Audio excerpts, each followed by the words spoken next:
Good morning friends, कैसे हैं आप सब। आई होप आप सब बहुत अच्छे होंगे and welcome back to my channel Shikha की दुनिया। आज है श्री कृष्ण जन्माष्टमी, तो आप सभी को कृष्ण जी के जन्मदिन की बहुत बहुत बहुत सारी बधाइयाँ। और आप सब भी अपने घर में श्री कृष्ण जन्माष्टमी की तैयारी कर रहे होंगे। ब्लॉग ये कोशिश करूँगी रात को ही डाल दूँ, वरना कल तो आपके पास पहुँच ही जाएगा। लेकिन भगवान के जो जन्मदिन है, जब हम अपने घर में जन्मदिन मनाते हैं तो उसकी तैयारी उसको हम अगले कई दिन तक याद रखते हैं। तो फिर हम भगवान के जन्मदिन की तैयारी भी ऐसे ही क्यों ना करें। तो बस यहाँ पर अब मैं जा रही हूँ किचन में कुछ मीठा वगैरह बनाने के लिए, आज व्रत के लिए, भगवान के भोग लगाने के लिए।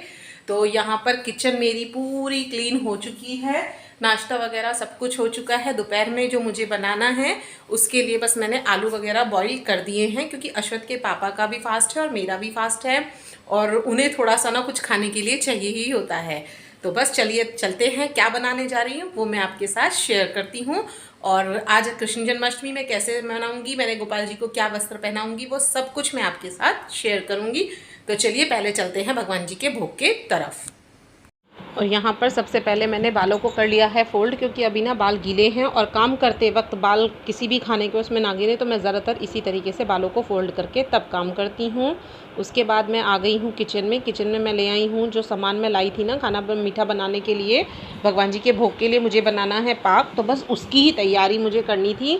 तो यहाँ पर जो मैं जितना भी सामान था, ड्राई फ्रूट्स जितने मैं लाई थी, चीनी वगैरह जो भी मेज़रमेंट के हिसाब से मैं लाई थी, वो सब मैंने यहाँ पर रख लिए हैं। वो बनाऊंगी मैं सबसे पहले ड्राई फ्रूट्स पाक। तो चलिए उसके लिए मुझे सबसे पहले क्या करना होगा, मैं पहले गोला कसती हूँ, क्योंकि आज व्रत है इसीलिए मैंने सारी चीज़ों को ना आज ही करने का सोचा है। तो पहले मैं गोला कसूंगी, देन उसके बाद मैं इन सबको फ्राई करूंगी, साथ में ही मैं चाशनी बनने के लिए रख दूंगी। तो चलिए फ्रेंड्स, यहाँ पर मैंने जितने ड्राई फ्रूट्स लिए हैं ना उसी के हिसाब से मैं चाशनी तैयार करूँगी। और ड्राई फ्रूट्स का जो सभी का मेज़रमेंट है वो तकरीबन मेरा 1.5 किलो का बैठा है, तो मैं यहाँ पर चाशनी भी उसी हिसाब से बनाऊँगी। दैट मीन्स मुझे जो चाशनी बनानी है वो भी 1.5 किलो के हिसाब से ही बनानी है।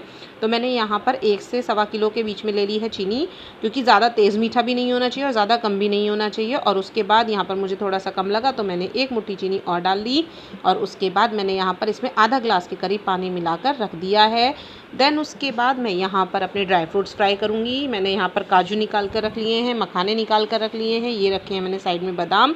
इसी तरीके से खरबूजे की गिरी, गोंद, जो भी मुझे डालना हो, जो भी आप लोगों को डालना हो, इसी तरीके से आप लोग भी कर सकते हैं। और हाँ, ड्राई फ्रूट्स जो हैं वो अच्छे से फ्राई होने चाहिए, क्योंकि फ्राई होने के बाद ही उनका असली मज़ा है। और अगर हम लोग मावे का कोई आइटम नहीं बनाते ना, तो हमें ड्राई फ्रूट्स को घी में फ्राई करना चाहिए। उससे हमारा सबसे बड़ा फ़ायदा क्या होता है कि हमारा जो पाक को बनाने के लिए या लड्डू आप लोग बना रहे हो उसके लिए भी ना चाशनी अच्छे से पकड़ बना लें, तो आप लोग घी का इस्तेमाल करें। यहाँ पर मैंने देसी घी का इस्तेमाल किया है, वो इसलिए क्योंकि आज भगवान जी के भोग का खाना बनना है, तो वो ऑब्वियस ही बात है देसी घी में ही बनना चाहिए। और अब मैं यहाँ पर करूँगी इन्हें फ्राई करने की तैयारी। तो चलिए फ्रेंड्स, यहाँ पर ये देखिए मैंने देसी घी डालकर ना बादाम फ्राई होने के लिए रख दिए हैं, और इन्हें मैं बार बार चला रही हूँ ताकि ये अच्छे से सारे बादाम जो हैं वो अच्छे से भुन जाए। क्योंकि अगर होगा क्या, या तो आप ज़्यादा देसी घी डालें, लेकिन मैंने यहाँ पर अपनी कढ़ाई के हिसाब से ही डाले थे और थोड़े में ही मैं काम करना चाह रही थी, क्योंकि फिर बाद में जो ड्राई फ्रूट्स का घी होता है ना उनमें एक अजीब सी स्मेल हो जाती है, तो वो वैसे तो खाने में इस्तेमाल होता नहीं, आप उसे ड्राई फ्रूट्स वगैरह में या पूरी वगैरह में ही इस्तेमाल कर सकते हैं। तो यहाँ पर मैंने ये बादाम जो है अच्छे से चलाकर फ्राई कर लिए हैं। अब उसके बाद मैंने ये सारे निकाल लिए, और देखिए यहाँ पर मेरे देसी घी का कलर जो है वो बदल गया, सभी के साथ ऐसा होता है। देन उसके बाद मैंने यहाँ पर काजू डाल लिए, काजू को भी मैं इसी तरीके से चलाकर ही फ्राई करूँगी, क्योंकि अच्छे से चलाकर अगर हम फ्राई करते हैं ना तो ये कच्चे नहीं रहते हैं और अंदर से भी अच्छे तक ये कुरकुरे हो जाते हैं। ताकि ड्राई फ्रूट्स अगर कच्चा रह जाएगा तो फिर स्वाद भी नहीं आएगा पाक में। तो यहाँ पर मैं इन्हें अच्छे से चलाकर कर लेती हूँ फ्राई। उसके बाद मैं यहाँ पर इसे करने के बाद करूँगी गोंद, फिर उसके बाद मगध के बीज। इसी तरीके से मैं अपने सारे ड्राई फ्रूट्स जो है वो फ्राई कर लूँगी। और यहाँ पर अब मेरे काजू जब फ्राई हो गए तो मैंने उसके बाद जो है गोंद भी फ्राई कर ली है। और गोंद को ना हमेशा जब भी आप करें तो धीमी आंच पर करें, क्योंकि ये अच्छे से अंदर तक कुरकुरी हो जाती है और बहुत ही सॉफ्ट हो जाती है। बस ध्यान हमें यही रखना है कि हम इसे धीमी आंच पर ही करें। उसके बाद ये देखिए मैंने यहाँ पर मगध के बीज डाले हैं, और मगध के बीज ना चटकते बहुत हैं, तो इसलिए आप क्या करें, हमेशा ना जब भी उन्हें फ्राई करें तो ढक दें। ये आइडिया जो है, ये आइडिया मुझे दिया था अश्वथ की दादी ने। जब अश्वत्थ हुआ था ना तो तब उन्होंने इस तरीके से ही किया था। वो लड्डू बनते हैं ना तो उसमें ये चटकेंगे, लेकिन आपको जलाने का जो है चांस वो नहीं रहेगा। और ये बहुत ज़्यादा घी पीते हैं, तो यहाँ पर ये देखिए इनके साथ साथ ना बहुत ज़्यादा घी थाली में निकलेगा, लेकिन ये घी बाद में हमारा पाक में इस्तेमाल हो जाता है। मेरे बादाम फ्राई, इन्हें मैं अभी काट रही हूँ। काटना क्या मतलब इस तरीके से करूँगी तो ना ये साबुत रहे ना ही ये बिल्कुल महीन हो जाए। ये हो गए हैं मखाने फ्राई। इन्हें ठंडे होने के बाद इन्हें भी हल्का सा कूटूंगी। ये मेरा गोला है कद्दूकस किया हुआ, ये मेरी गोंद है, इन्हें हाथ से फोड़ूंगी। उसके बाद ये काजू हैं और यहाँ पर है खरबूजे की गिरी या मगध के बीज जिसे बोल देते हैं। अब मैं फटाक से सबसे पहले मखाने और बादाम को हल्का हल्का क्रश कर लेती हूँ। यहाँ पर मेरे मखाने जो हैं वो मैंने अच्छे से कूट दिए हैं। मैंने इसका इस्तेमाल किया, ये निकाल दिया और हाथ से दबा दबा के ना अच्छे से क्रश कर लिए, ना तो ये ज़्यादा मोटे रहे ना ज़्यादा बारीक। यहाँ पर मैंने अपने बादाम काट लिए हैं, वो मैंने बताया गोला। यहाँ पर गोंद भी मैंने क्रश कर दी है। ये रखे मगध के बीज और ये रखे हैं काजू। काजू भी मैं अभी आके काटूंगी क्योंकि अब हो गया है अश्वत्थ को लाने का। मैं हो रही हूँ अभी पसीनों में बिल्कुल तर, और हो गया है अश्वत्थ को लाने का भी टाइम। 11 बजे उसकी छुट्टी होनी है और 10:45 हो चुके हैं। तो मैं थोड़ा सा पहले पसीना सुखाऊंगी, फिर उसे लेने जाऊंगी, फिर आकर बाकी बचा हुआ काम करूंगी क्योंकि त्यौहार हो चुकी हूँ। मैं अश्वत्थ को लाने के लिए तैयार, बाल मैंने खोल लिए हैं, हल्के से गीले हैं। और ये मैंने आज जो सूट वेयर किया इसका एक लुक मैं अभी आपको दिखाती हूँ। मुझे बहुत अच्छा लगा ये सूट, और प्योर कॉटन है इस समय के हिसाब से ना, तो मैंने इसीलिए इसे स्टिच कराया। अभी दिखाती हूँ मैं आपको बैक कैमरे से। देखिए मेरे सूट का कुछ हल्का सा मतलब पैरेट ग्रीन और येलो का कॉम्बिनेशन इसमें है। और यहाँ पर ये मैंने ना इसमें सलवार की मैचिंग से ये यहाँ पर बटन और स्टिच कराई, एक स्ट्रिप लगवा कर ये बटन लगवाए हैं। और नीचे यहाँ पर इसमें है ये इस तरीके का पैंट का कपड़ा। ये देखिए बहुत ही सुंदर सूट ये मुझे लगा, और दुपट्टा इस पर नहीं था तो मैंने। और यहाँ पर फ्रेंड्स ये देखिए मेरी चाशनी हो गई थी अच्छे से तैयार। अश्वत्थ को भी मैं ले आई, और उसके बाद ना हुआ क्या, मैंने जो वीडियो आगे की बनाई थी पाक को कंप्लीट करने की, वो वीडियो मेरी शूट नहीं हुई या पता नहीं क्या हुआ, बस ये वीडियो यहीं तक की रह गई। अदरवाइज़ उसके बाद ना मैंने जो इसमें मेवे डालकर पाक बनाया वो बहुत ही परफेक्ट बना था। यहाँ पर मैं फ्रेंड्स अब बना रही हूँ नारियल के बरूदे के लड्डू। आप लोगों ने शायद खाए भी हों, जिन्होंने नहीं बनाए हैं, जिन्होंने नहीं खाए हैं उनके लिए मैं रेसिपी शेयर कर रही हूँ। मैंने यहाँ पर जो दूसरी मिठाई बनाई थी वो बनाई थी नारियल के बरूदे के लड्डू की। जी हाँ, कच्चा बरूदा आता है, कच्चे नारियल का जो बरूदा आता है ना उसे ही। और यहाँ पर मैं उसे घी में कर रही हूँ अच्छे से फ्राई।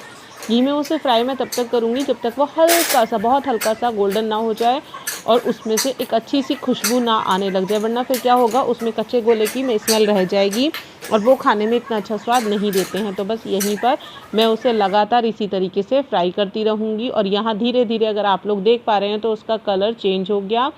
कलर चेंज होने के बाद फिर धीरे मुझे चलाना इसे धीमी आंच पर ही है, क्योंकि अगर हम इसे तेज़ आंच पर चलाएंगे ना तो ये जल जाएगा। उससे क्या होगा, इसका जो टेस्ट है वो बहुत ही ज़्यादा अजीब और गंदे वाला हो जाएगा। लेकिन कहते हैं ना कि भगवान अपने भोग के लिए तो वैसे भी अच्छा ही कराते हैं, और जब नीयत अच्छी हो तो काम भी अच्छा ही होता है। तो बस इसी तरीके से मैंने यहाँ पर दोनों मिठाइयाँ बनाई। और यहाँ पर मैंने इसमें थोड़ा सा जो है नॉर्मल रूम टेम्परेचर के हिसाब वाला जो दूध है ना वो डाला है, तकरीबन 1.5 कप के करीब, क्योंकि मैंने जो मेज़रमेंट लिया है उसी हिसाब से मुझे करना है। अगर आपको नारियल के बरूदों की रेसिपी चाहिए तो आप मुझे अलग से कमेंट बॉक्स में लिख कर दें, मैं आपको अलग से इंडिविजुअली कभी इसकी रेसिपी शेयर करूँगी। आज तो मैं इसलिए नहीं बता पा रही क्योंकि टाइम बहुत कम था, और अगर मैं रेसिपी प्रॉपर तरीके से शूट करती तो वीडियो बहुत ज़्यादा लंबा हो जाता। और यहाँ पर नारियल के बरूदे में जब मैंने दूध मिला दिया उसके बाद मैंने इसमें मिलाई चीनी, और जब ये बिल्कुल अच्छी तरीके से सूख गया ना तब उसके बाद मैंने इसमें मिला दिए हैं थोड़े से 2 चम्मच के करीब मलाई। अगर आपके पास सूखा दूध पाउडर हो तो आप सूखा दूध पाउडर भी मिला सकते हैं ताकि ये बाइंडिंग के लिए अच्छे से तैयार हो जाए। और यहाँ मैंने इसे बहुत अच्छे से चला दिया है ताकि इसमें जो दूध और चीनी के चिपचिपापन है ना वो ना रहे, क्योंकि वो पानी सा छोड़ देती है ना तो फिर ये अच्छे से बाइंडिंग नहीं करेंगे। और अब मैं इन्हें ठंडा होने के लिए निकाल लूँगी थाली में, क्योंकि थोड़े से जब ये ठंडे हो जाएंगे तो ही इनकी बाइंडिंग अच्छे से हो पाएगी, वरना ये क्या होगा लोच की तरह ही रह जाएंगे। और यहाँ पर मैं इसे थाली में बहुत अच्छे से फैलाकर थोड़ी देर रखूँगी पंखे में होने के लिए, क्योंकि नॉर्मल टेम्परेचर इसका जो है उसके बाद ही हमें इसकी बाइंडिंग करनी है। और बस यहाँ पर बाइंडिंग करने के लिए देखिए मैंने यहाँ पर लड्डू बना लिए हैं।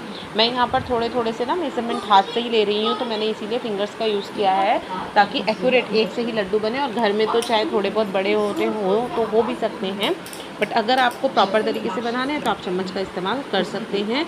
और यहाँ पर मैंने देखिए यहाँ पर की है अच्छे से इनकी बाइंडिंग और बहुत अच्छे लड्डू ये तैयार हुए। उसके बाद मैंने इसे गोले के बरूदे में इस तरीके से डिप कर लिया ताकि अच्छे से ये बाइंड होकर और खाने में टेस्टी भी लगे। बाज़ार में जो मिलते हैं वो इसी तरीके के मिलते हैं हमें।